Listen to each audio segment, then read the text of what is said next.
Ma santé, ma priorité.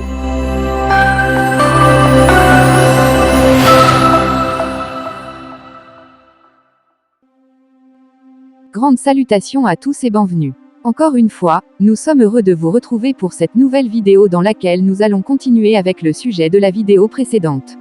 N'oubliez pas de la regarder si c'est pas encore fait en cliquant sur le lien dans la description de cette vidéo et abonnez-vous pour plus de contenu. Dans cette vidéo, nous allons continuer avec les infos sur les os du corps humain. Regardez la vidéo jusqu'à la fin pour ne pas rater les informations si utiles. Le cou et le tronc. La colonne vertébrale est une longue tige ostéo-fibreuse, pleine en avant, creusée d'un canal en arrière, située sur la ligne médiane à la partie postérieure du tronc. Elle est composée des vertèbres, séparées par des disques fibrocartilagineux. Dans le plan frontal, elle est droite alors que l'on décrit volontiers des courbures dans le plan sagittal. On distingue cette vertèbre cervicale qui forme une convexité antérieure, lordose. 12 vertèbres dorsales qui forment une concavité antérieure, syphose. 5 vertèbres lombaires qui forment une convexité antérieure, lordose. 5 vertèbres sacrées soudées en une pièce, le sacrum, formant une concavité antérieure, syphose. 4 ou 5 vertèbres coccygiennes soudées pour former le coccyx, relique évolutive de l'appendice caudal. Caractères généraux des vertèbres. Chaque vertèbre présente un corps cylindroïde antérieur, un foramen vertébral entre le corps en avant et le processus épineux en arrière. L'ensemble des foramens forme le canal rachidien, qui laisse passage à la moelle épinière. 2 processus transverses dirigés en dehors et en arrière. Ils sont situés une de chaque côté, à l'union de la lame et du pédicule, isthme vertébral. Un processus épineux, dirigé en arrière, qui naît de la fusion, sur la ligne médiane, des lames vertébrales. 4 surfaces articulaires. Une supérieure, qui regarde vers le haut et l'arrière, et une inférieure, qui regarde vers le bas et l'avant, de part et d'autre du foramen vertébral. On notera qu'à l'étage lombaire, les processus articulaires sont sagittalisés, de telle sorte qu'à l'étage supérieur ils regarderont aussi vers le dedans et en bas vers le dehors, elles permettent l'articulation des vertèbres entre elles. 2 lames situées entre les processus transverses et le processus épineux. 2 pédicules qui unissent les processus transverses et articulaires au corps. Les bords supérieurs et inférieurs des pédicules sont échancrés, de sorte que la superposition des pédicules de 2 vertèbres voisines forme les trous de conjugaison. 2 vertèbres particulières, l'atlas et l'axis. Atlas ou première cervicale. L'atlas est composé de 2 masses latérales, cylindroïdes, réunies par un arc antérieur et un arc postérieur. Les masses latérales s'articulent en haut avec l'occipital et en bas avec l'axis. Un trou vertébral comprenant 2 portions. La portion antérieure, quadrangulaire qui loge la dent de l'axis. La portion postérieure, elliptique, à grand axe transversal. Axis ou deuxième cervicale. L'axis présente sur la face supérieure du corps une saillie verticale, la dent ou apophyse odontoïde, reliée au corps par le col. Sa face antérieure présente une facette articulaire qui répond à l'arc antérieur de l'atlas. Remarque, pour chaque région, les vertèbres présentent des caractéristiques spécifiques de cette région. Sacrum. Le sacrum est situé sous la colonne lombaire, au-dessus du coccyx et entre les 2 os iliaques. Il a la forme d'une pyramide quadrangulaire, dont la face antérieure est concave en avant. Cette face présente 4 saillies transversales, anciennes soudures vertébrales, terminées de chaque côté par les trous sacrés antérieurs. La face postérieure est très complexe. Elle présente, sur la ligne médiane, la crête sacrée, irrégulière, terminée en bas par l'orifice inférieur du canal sacré. De chaque côté se trouvent des gouttières, tubercules et trous sacrés postérieurs qui sont des reliquats des anciennes structures des vertèbres sacrées. Les faces latérales présentent, en haut, une surface articulaire pour l'articulation avec l'os iliaque. La base est dirigée en haut et en avant et est semblable à la face supérieure d'une vertèbre. Coccyx. Le coccyx résulte de la soudure de 4 à 6 vertèbres atrophiées, les vertèbres coccygiennes. Le thorax. Le thorax est le bassin, vue antérieure. Le thorax est une grande cavité ostéo-cartilagineuse abritant le cœur et les poumons. Il est composé de 12 vertèbres dorsales, de 12 paires de côtes, des cartilages costaux et du sternum. Sternum. Le sternum est un os plat, à la partie antérieure du thorax, dirigé en bas et en avant. Il comprend 3 segments de haut en bas. Le manubrium, ou poignet. Le corps, dont les bords sont échancrés pour recevoir les cartilages costaux.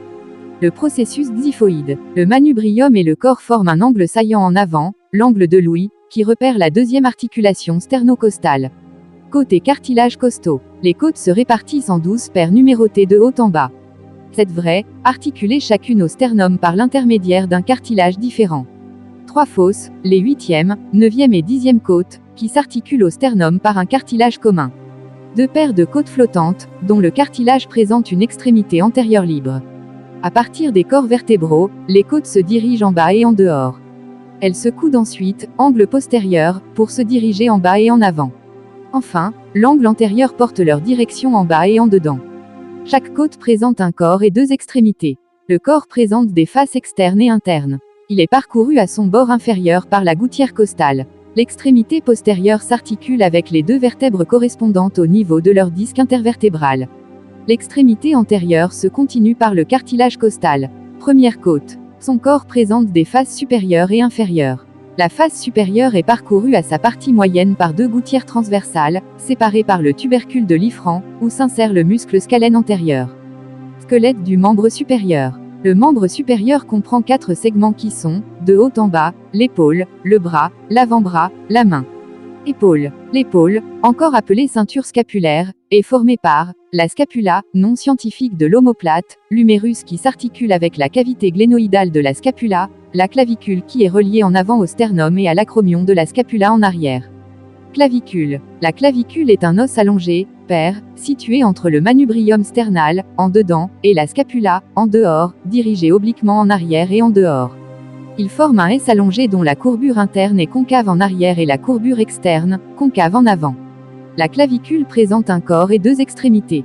Scapula. La scapula, ou omoplate, est un os plat, triangulaire, appliqué à la face postérieure du thorax, de la 2e à la 7e ou 8e côte.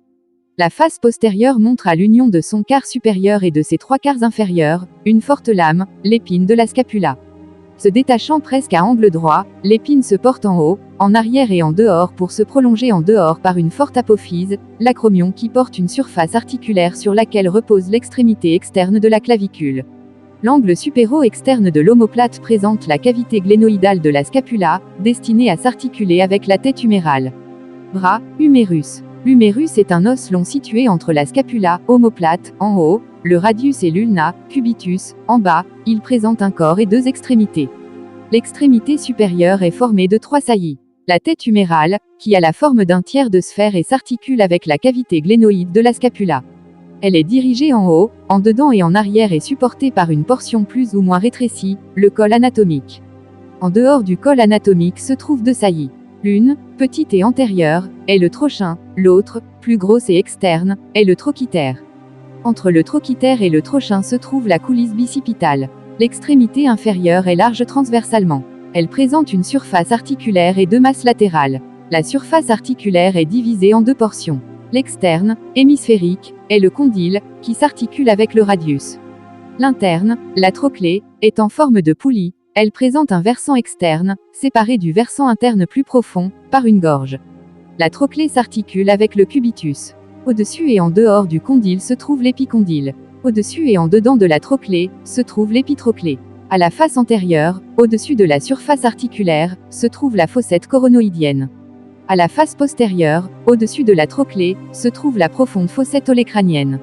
Avant-bras. Le squelette de l'avant-bras est constitué du radius en dehors et de l'ulna en dedans, articulés à leurs extrémités, poignets en distal et coudes en proximal, et séparés à la partie moyenne par l'espace interosseux. Ulna, cubitus. L'ulna, ou cubitus, est un os long, situé entre l'humérus et le carpe, en dedans du radius. Elle présente un corps et 2 extrémités.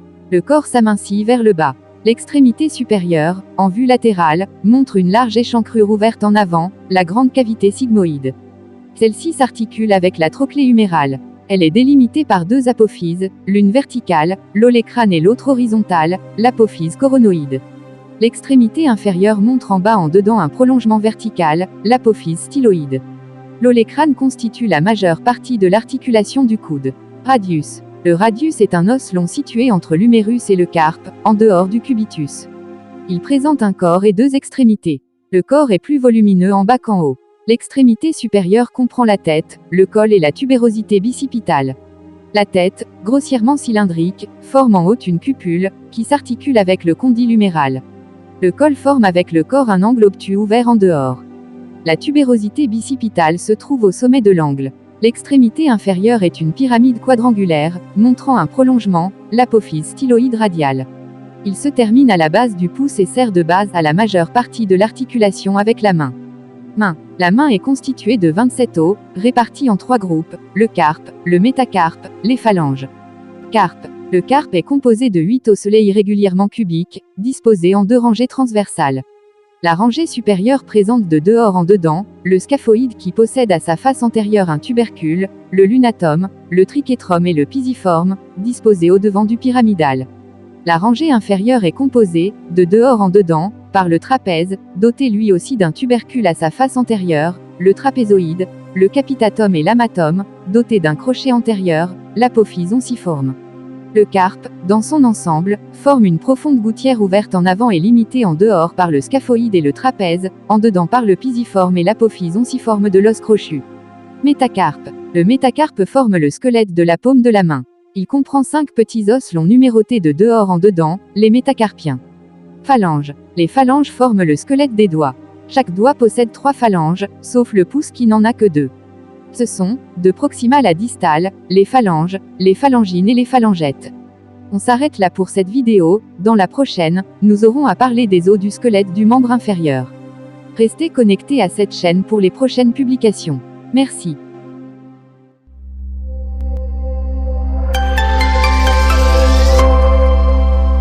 Ma santé, ma priorité.